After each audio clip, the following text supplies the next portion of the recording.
Bom dia! No vídeo de hoje nós vamos abordar as aberturas, que são as portas e janelas, e a forma como a gente as representa na planta baixa. Então eu vou agora explicar rapidamente os tipos e a sua representação. Vou começar pela mais comum delas, que é a porta de abrir, ela é chamada assim, porta de abrir, com uma folha.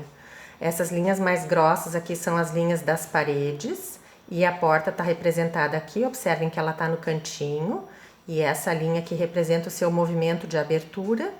Ela mede, em geral, 80 centímetros por 210 de altura, 80 de largura por 210 de altura. Essa medida aqui, 80, ela é bem variável, conforme a função da porta. Uma porta de entrada, por exemplo, ela pode ser bem mais larga, enquanto uma porta de banheiro pode ser mais estreita. Então, eu vou mostrar um exemplo. Essa aqui, então, é uma porta de abrir, e aqui eu quero que vocês observem a dobradiça, onde ela fica presa, e observem esse canto de parede aqui, para a gente poder colocar o marco da porta, para poder colocar a dobradiça. Esse canto, ele em geral, mede 10 centímetros, pode ser um pouco mais, mas dificilmente é menos, porque daí é difícil de colocar o marco.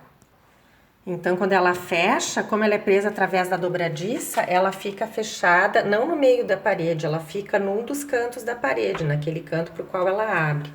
E se a gente tem mudança de piso, ele também vai ficar alinhado com a porta, ó. Sempre que tem mudança de piso, ele fica alinhado nesse lugar onde a porta fecha. Se a abertura for maior, como essa aqui, por exemplo, se tiver 1,20 m, é interessante colocar então uma porta de abrir com duas folhas, tipo porta de auditório, assim.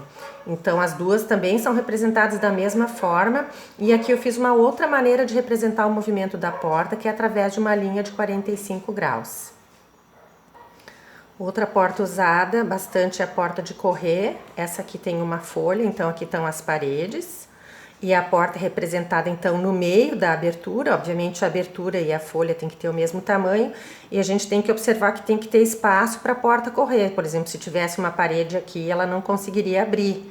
Então a gente tem que deixar um espaço de parede suficiente para a porta poder abrir completamente. E aqui eu tenho um exemplo de porta de correr, embora tenha esse poste no meio, ela é uma porta que corre sobre a parede, ó. Essa porta de correr também pode ter duas folhas, daí eu tenho que ter espaço de parede para os dois lados. A outra porta é a porta tipo vai e vem, tipo faroeste aquela, que são duas folhas que fazem assim, abrem para lá e para cá. A porta vai e vem tem que ter o cuidado que muitas vezes, se é um lugar com muita circulação, quem está de um lado e abre a porta não vê se tem alguém do outro lado também. Então, é uma porta que deve ser usada com algum cuidado, porque pode dar pechada.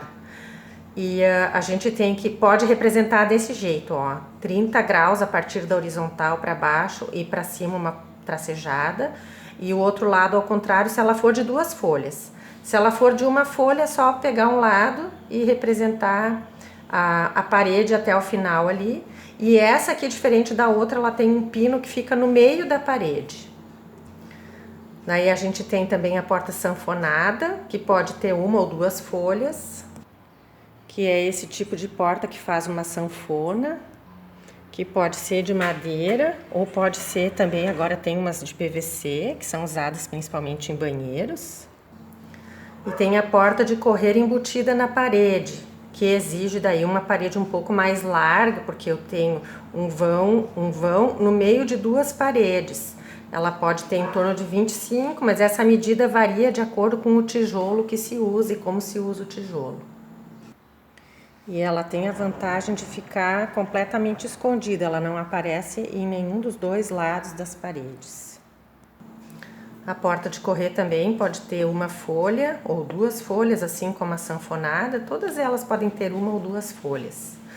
Aí as janelas são bastante variadas e eu vou recomendar que a gente use essa representação. Aqui são as paredes e essa parte com linha mais fina é a janela propriamente dita ou abertura, e as medidas estão aqui em cima, sempre nessa ordem: largura, então essa janela aqui tem 1,50 de largura, 1,20 de altura, que é a altura da janela, e o último número aqui, o último valor, é o peitoril. O peitoril é a distância do chão até o início da janela.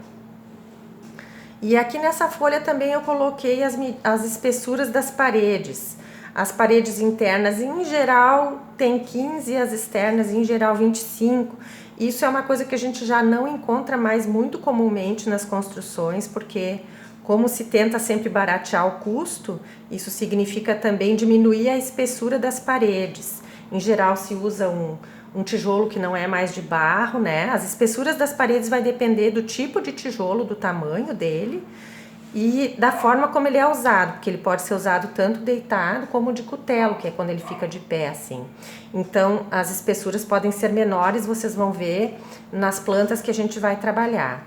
Em geral, se recomendaria que as paredes externas sejam mais largas, porque elas têm que proteger a casa das intempéries e proteger a casa da mudança de temperatura, mas vocês vão ver também em plantas mais novas que isso não é mais tão comum.